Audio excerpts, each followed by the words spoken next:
Era junho de 2013, minha namorada terminou comigo um pouco antes dos dias dos namorados. Cheguei em casa, contei para o meu pai, falei: pai, por que ela terminou comigo? Tem amor aqui dentro, e eu sei que tem amor dentro dela. E meu pai falou: meu filho, quando alguém entra na sua vida e depois de um tempo vai embora, pode ser qualquer coisa, menos amor. Construa uma nova história. Quando eu estava começando a ficar bem, uma semana depois, meu pai foi diagnosticado com uma doença rara e degenerativa, que queria matá-lo em 90 dias. Na hora que a gente recebeu o diagnóstico, eu e minha mãe começamos a chorar, xingar tudo, gritar, e meu pai na nossa frente, parado, normal, sereno. E eu comecei a xingar meu pai. Eu falei: pai, por que você não está chorando? Por que você não está chorando? E ele falou: olha para mim, meu filho. E a única coisa que eu pensava é: como é que eu vou olhar para a pessoa que eu mais amo no mundo, sabendo que ela vai morrer? E eu não consegui olhar. E meu pai me segurou, falou: olha para mim. E aí eu olhei, e ele falou: se você soubesse que hoje era o último dia da sua vida, você ia passar de chorando. E aí eu e minha mãe ficamos parados. E eu falei: pai, você não pode morrer. E ele falou: meu filho, todo mundo vai morrer. E eu falei: pai, mas todo mundo vai morrer. E a gente, o que a gente vai fazer? Ele só respondeu: viver. E foi isso que a gente foi fazer. A gente foi viver. Voltamos a fazer coisas simples, como almoçar juntos, ir ao cinema e jantar junto.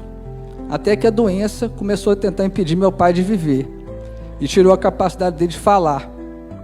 Eu comprei um iPad, entreguei para ele, e ele começou a escrever. Tinha uma pergunta para mim e para minha mãe.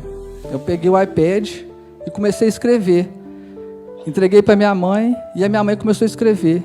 E meu pai começou a chorar, porque ele percebeu que a gente ia viver aquilo com ele. Se ele não falava, a gente não falava, a gente não ia abandonar ele.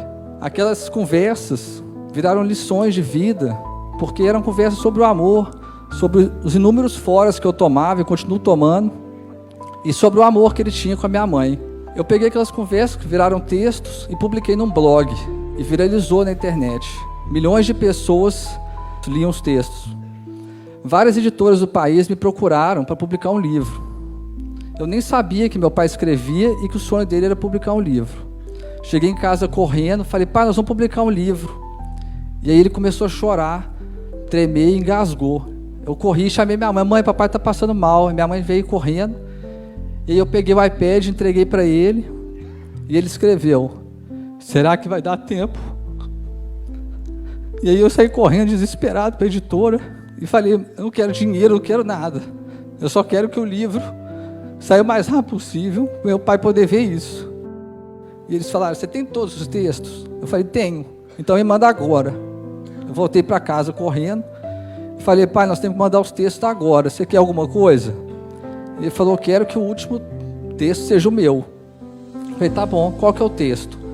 Ele falou: eu acabei de escrever, mas você precisa me prometer uma coisa. Eu falei: o que foi? Você só pode ler depois que eu morrer.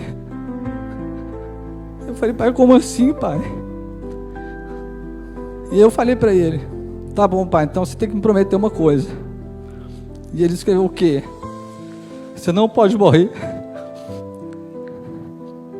E aí, eu e meu pai cumprimos a promessa. A gente lançou o nosso livro, Faça Amor, Não Faça Jogo. Mais de 400 pessoas no lançamento. Eu, meu pai, minha mãe e minha sobrinha. O livro virou best-seller no país. Só que aí a doença tentou impedir meu pai de viver. E tirou a capacidade dele de andar. E colocou ele na cadeira de rodas. E agora a gente tinha rodas. O que a gente ia fazer? Meu pai amava viajar. A gente transformou a cadeira no avião.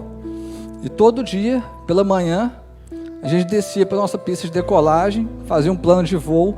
Meu pai, há mais de 30 anos, ia toda sexta-feira com 2 irmãos na mesma pizzaria.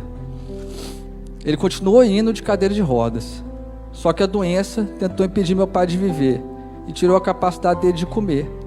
E aí os irmãos deles, meus tios, começaram a ir lá em casa toda sexta-feira e falaram que a pizzaria não tinha graça sem meu pai. E aí eles ficavam rindo, dando risada, e meu pai começou a chorar quando eles fizeram isso, porque ele viu que os irmãos dele não iam abandonar ele, e não abandonaram. Foram lá em casa toda sexta-feira até o último dia de vida do meu pai. No dia 2 de julho de 2015, os meus pais completavam 46 anos de casado. Todo aniversário de casamento, os meus pais faziam isso aqui, ó. Eles dançavam. Naquele ano, meu pai não conseguia ficar em pé. E aí a minha mãe falou, busca cadeira de rodas. Eu falei, por quê, mãe? O que você vai fazer? E ela respondeu, eu vou fazer o que seu pai faria por mim.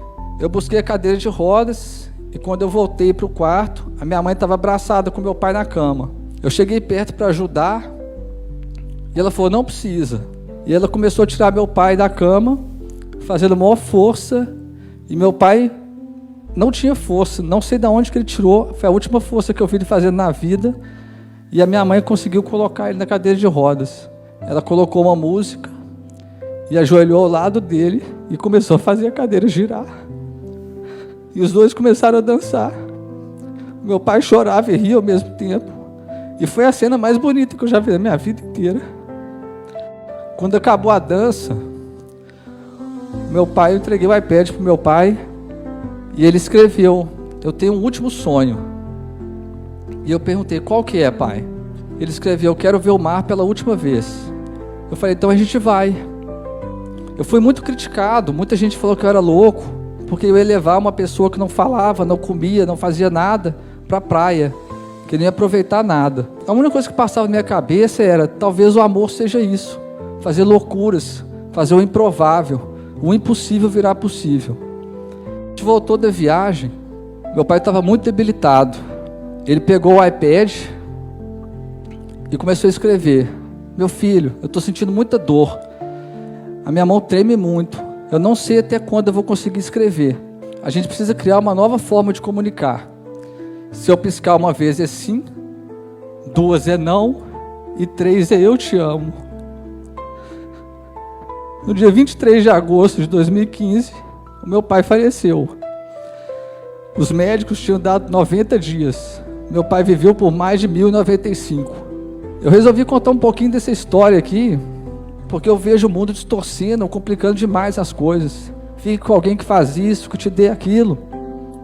E todas essas regras e exigências são criadas pela cabeça. O amor é criado aqui dentro, no coração. O resto todo é ilusão.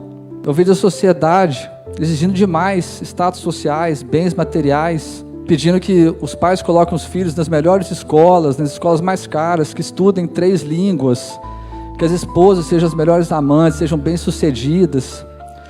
E eu queria dizer para todos vocês que tudo isso não significa nada. A única coisa que o bem mais valioso que vocês têm, podem dar para alguém que você ama, é o seu tempo. Aquele tempo que a pessoa deita no seu colo e você fala, vai ficar tudo bem. A pessoa que você ama só precisa que você passe pela confiança, que esteja ao lado dela nas suas escolhas e que principalmente dê a ela esperança. Quantas vezes meu pai entrou no meu quarto e eu falei, pai, me deixa em paz, estou tocando guitarra. Pai, me deixa em paz, estou jogando videogame. E sabe o que ele fazia? Ele sorria. Eu tratava ele mal e ele sorria. Ele rebatia minha raiva, minha paciência com amor. E foi isso que ele me ensinou. Quando alguém que a gente ama nos tratar mal, em vez de tratá-la mal de volta, dê o seu amor. Porque o amor é a única forma capaz de transformar o mundo e as pessoas. O meu pai me transformou. Ele me salvou. Ele nunca desistiu de mim. E esse é o meu último pedido. Nunca desista da pessoa que você ama.